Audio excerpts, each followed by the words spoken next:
So for me, especially being someone who's like an MC for the event and someone who helps to market and who's part of the team, I'm really always interested in how we're building the community. And we've built the entire community around other people's results.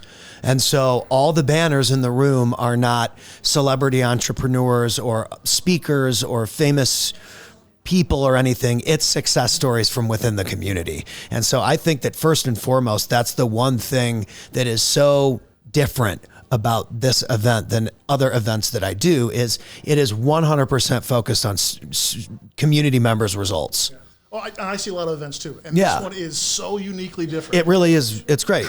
He could do the whole first day on just talking to people who've had transformations. Absolutely. And so in your first few minutes here, when you get, because you're getting the room warmed up. Right.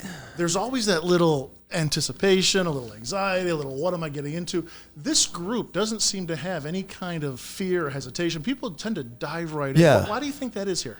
Well, I think again, like I just did an event with 2,200 people in the room and I was on stage with, celebrity entrepreneurs, which by the way, they're great and you should get around them as much as you can. I was on stage with Grant Cardone, chopping it up back and forth, having fun, talking about where I was 5 years ago to where I am now. And it's my job as, a voice for the voiceless of these entrepreneur scenes and meetups to have them understand that they are capable of working with the big guys and they are capable of working the big deals. And the people that come into this room, they know that because I wouldn't be in the room if it wasn't that way. Number one. And number two, the system is so indisputable and bulletproof because it's so obvious. It's $1 to $5 million buy box. You're looking for net profit. We want to make sure the due diligence matches. It's a real system. It's very clear what the system is. There's no shadows. There's none of this, any other stuff. And so while the rah-rah stuff that I do as a performer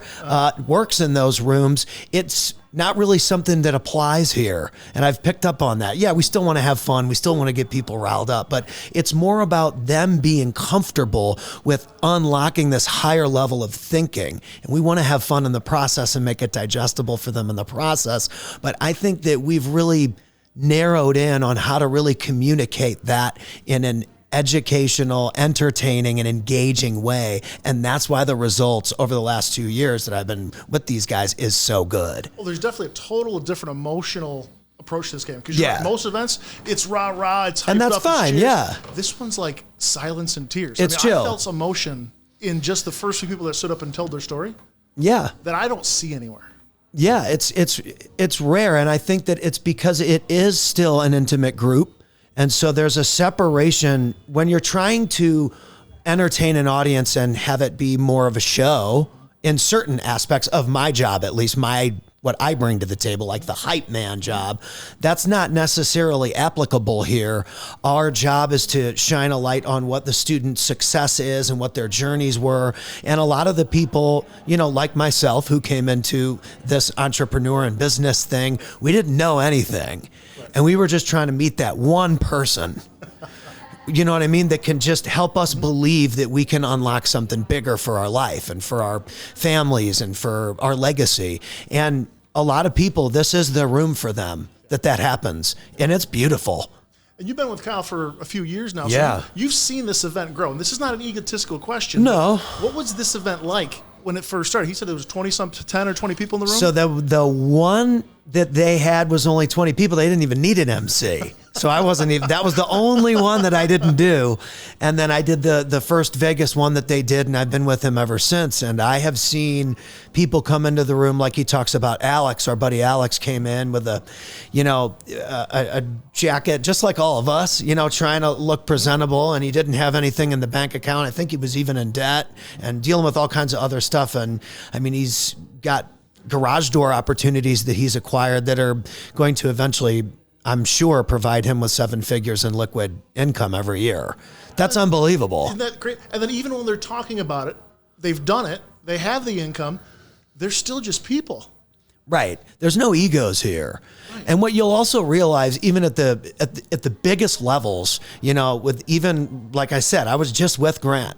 He still treats me the same way as he did when he put me on the lunch break at his event 5 years ago. So a lot of people can see a Kyle or a Grant Cardone or a Ed Milet or some of these guys, or Pace Morby's been with us hanging, or Josh Snow will probably stop by, and they must think to themselves, oh, that person's bad or this or that and the other thing. It's like, dude, you just haven't made the right connection with these people. You've never been around them. You can not possibly understand their energy until you're around it. And people at that level want everybody to win.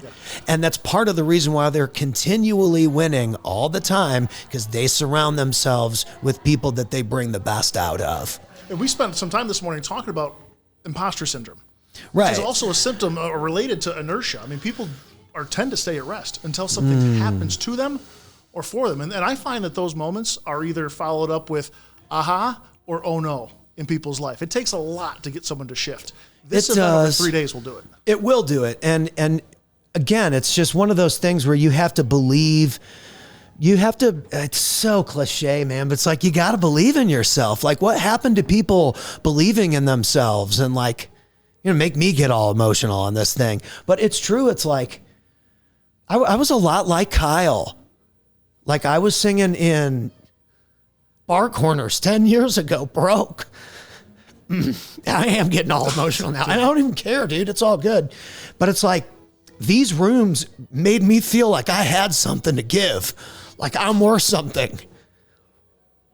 And I've done it with all the biggest names, and none of those people treated me any different than anybody else.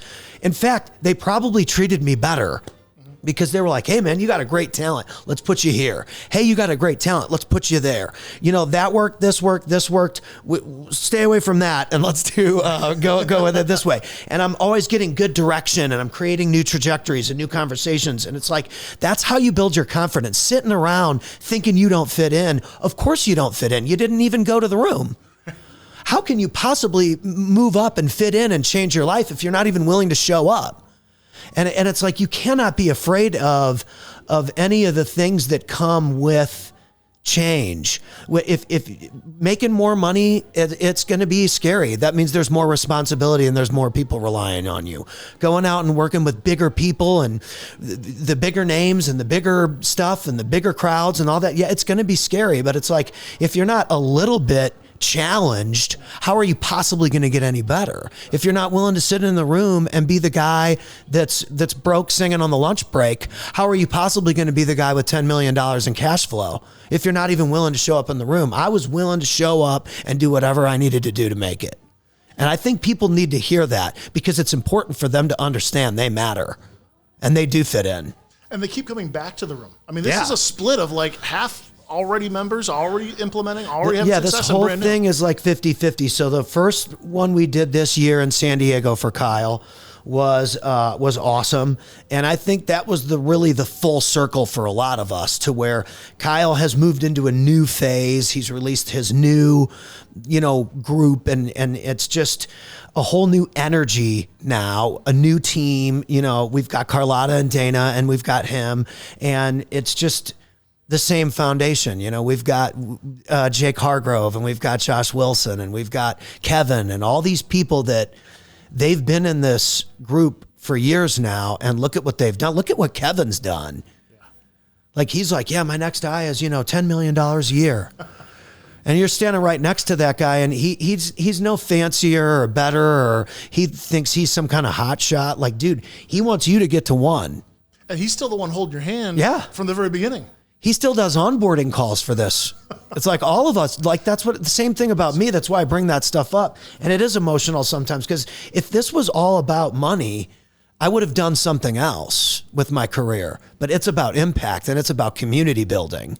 And people need to know they have a voice. And that the only way that they're going to get to the result is if they're able to use that to ask questions and build relationships. It's, you got to be in these rooms. Yeah. Or you're not going to get there. And that's a tipping point, right? Some people, it's easy to have something happened. It's a long way away. We hit a story today where they didn't have the money to get in the room in the first place. And that's it seems like such a distant memory, but yet you saw that emotion come back up. I mean, it is getting in the room. Well, and for someone out there who maybe doesn't have the cash, how can you earn your way into the room? What do you need to do to earn it? What can you do to, I mean, I don't know, volunteer or do this or serve the I just made a post about this on my Facebook page. Abundance mindset versus scarcity mindset. The person with scarcity mindset thinks they deserve a spot at the table when they didn't bring anything to the table. But the abundance mindset, they attract a spot at the table. They're willing to serve water, or they're willing to pour the tea, or they're willing to make sure your coat's on right, or whatever they need to do so that they can get into the conversation and make themselves a person of value that can drive the goal, drive the team, hit the shots. You know? Yeah. And your circumstances now don't define you. I mean, these challenges are put in front of us for a reason. Oh, yeah. I mean, even what you went through, you said just being the broke guy singing at lunch. Yeah. I mean, you got to go through it. You got to do it. For you, it changes you.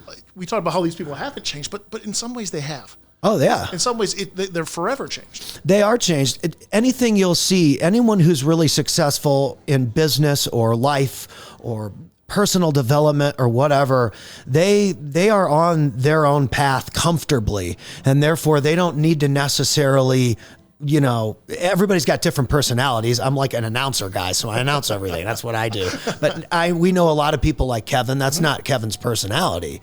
So he doesn't feel the need to announce or whatever, but he does get an opportunity to share it with the group. And I think he takes a lot of pride in that moment, and he deserves that moment. And that's what this group is all about, is helping you get the result and having you understand that now you've got a voice, you matter, and that you get to be a driving factor in everybody else's success. And someone needs to celebrate them.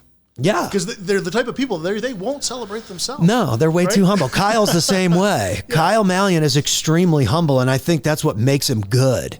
His success is based off of, how can I help these people shine in their specific categories. And dude, it's like I posted in the group, and I meant it.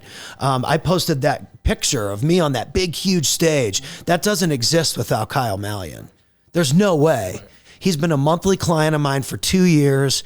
Like, dude, he's been clutch. And people need to know that. Like, they see these highlight reel moments, but they don't see the 2 posts a day for Kyle every single day, 2 years, MCing every quarter. We're building a real community, getting people real results. This is a team effort. Right. And it's like, I can't do it without him. He can't do it without me. We can't do it without our people getting results like Josh and Kevin and Jake and all these people. This is a team effort. Wayne Gretzky is the leading goal scorer in the NHL. He scored more goals than anyone. Right. Yes. And even if Alex Ovechkin does happen to score more goals than him, he will still be the second place all-time points leader. And here's why. Because Wayne Gretzky, while he's the leading goal scorer, he has 3 times as many assists as he does goals. So that's almost impossible to break the all-time points record. And so I encourage people to think out there. Scoring goals is fun, okay? And everybody loves those highlight reel scoring goals. But dude, if you're helping the team create plays, an assist is worth just as much as a goal.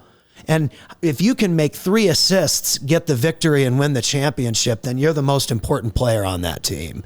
And so I encourage people who think, oh, well, I'm not a leader, or I'm not a visionary, or I'm not an entrepreneur, or whatever. Come be an operator. Come help someone operate an acquisition and be that person. Or, oh, I don't have any money. There's funding here. Oh, well, I don't know how to do math. Ryan Dworak helps me with money math. We're probably going to get a deal done by the time you rewind this. We will have attracted the correct deal. I'm someone who bases it on attraction. I attract opportunities by putting the right people in the right positions. And so when you enter a room like Kyle's room, you have now put yourself in a prime position to score or to create a play. And so you have to think like that when you come into these rooms. Because if you help somebody else win, you're automatically going to get the points anyway. And so many people are going to believe the lie they keep telling themselves. I can't do it. Yeah. I don't have the money. I don't want to get on a plane. I don't have the time. If you tell yourself that, then you're right. especially if you believe it. And so you got to reframe that. I'm going to make this investment in myself. I'm going to put myself around these people. I mean, if this guy can go from singing in the bar corner and Kyle can go from dealing with what he's dealt with, and these guys are all working together in sync, and they've got some of the biggest names in the industry popping into this intimate room. Like, you're one hand relationship away. That's not a slogan. Okay, this isn't a campaign speech. This is reality. You really are one relationship away from changing your whole life. Well, and this event doesn't have, most have a beginning, a middle, and an end, right? This event doesn't seem to have an end. This event seems to keep going. No. People keep coming back. No, that's the best part about it. And I think that, some people can make certain days and some people can't, but with the online group as kind of like a community back end, everybody's able to understand where everybody's at and fill in. And we've got so many people that are now even becoming experts from coming from here. Josh Wilson's all over the country now speaking at real estate events and conventions and masterminds. Dave Kozlik, 2 deals since he showed up, multi-million-dollar deals. And he's just going to be starting his personal branding online and giving people information. Like, the leaders are coming from this room. Well, one of the best part about buying the business that Kyle teaches is you can do all of that, your personal brand, you can build your business, but now you've taken care of your family and your needs as well. Exactly. Forever, and affected your children's children. Some people start the business and they don't have any of that built, so it's stressful, it ruins their life versus helps their life. This turns it into a tool. Yeah, totally. I think that when you've got your bases covered, it's way easier to start becoming a leader and to be able to really zero in on how you can impact people, because you're not trying to, eat what you kill. And we all go through that. It's part of life. But at some point, you've got to make a decision to say the who, not the how. There's a book on that.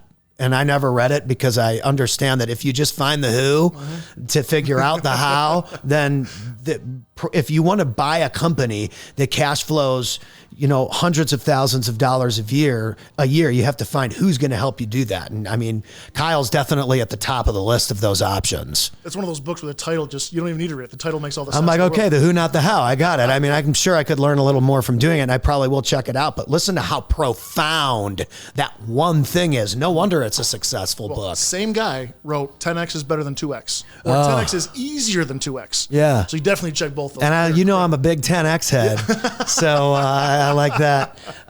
But I think it's important to think like that. There's a reason why these people are successful, and it's because they're willing to go hard. They're willing to get beat down, and they're willing to go 12 rounds every single day.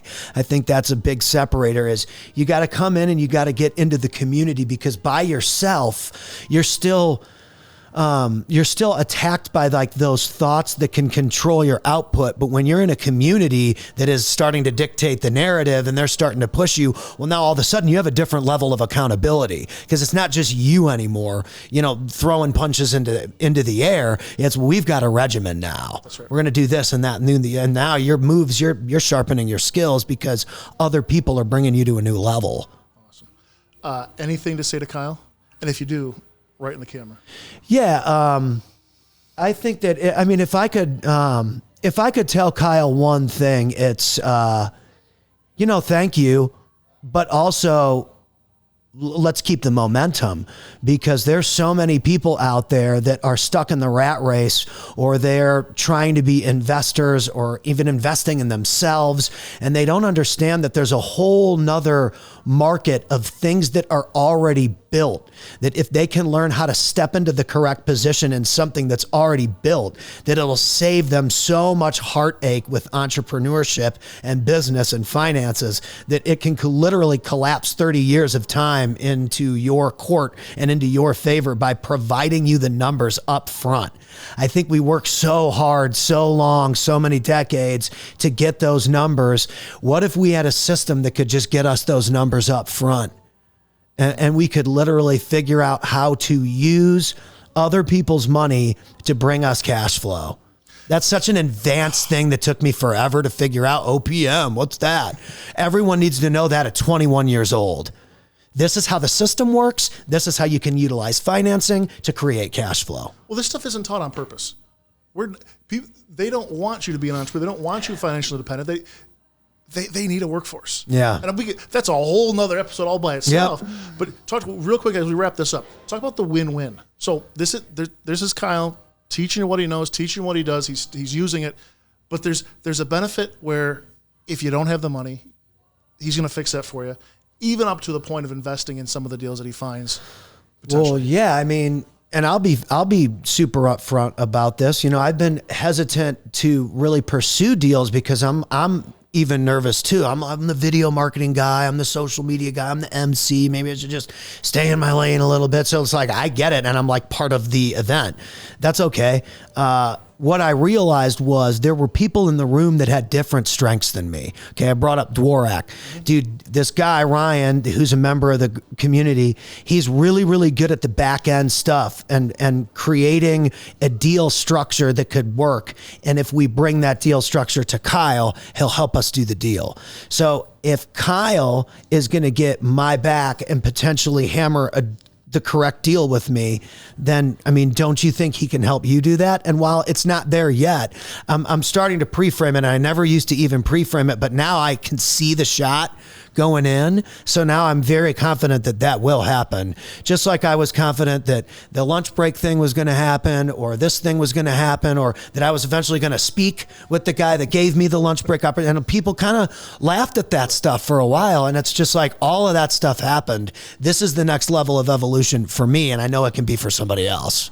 Pat, thank you very much. Thank you, bro. Time,